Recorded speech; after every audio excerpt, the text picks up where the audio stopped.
To change the primary language used in live transcribe offline mode on Samsung Galaxy S24 Ultra, swipe down the top of the screen and then tap setting icon. Scroll down the screen to find accessibility. Tap accessibility and then tap hearing enhancement. Tap live transcribe. Next, tap open live transcribe.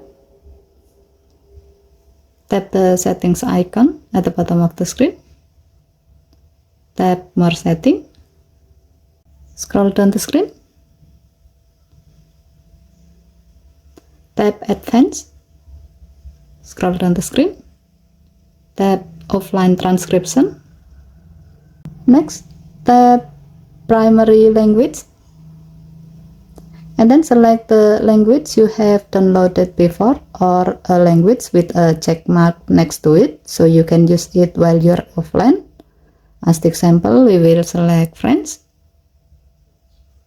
As note, if the language you like to use for offline mode has not been downloaded yet, you have to download it first to be able to use it while offline.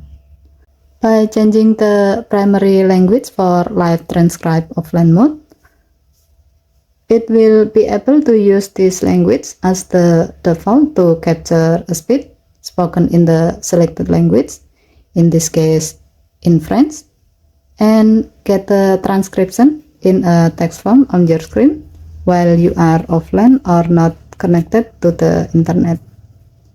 Okay, thank you for watching. Please help to like and subscribe. Have a nice day.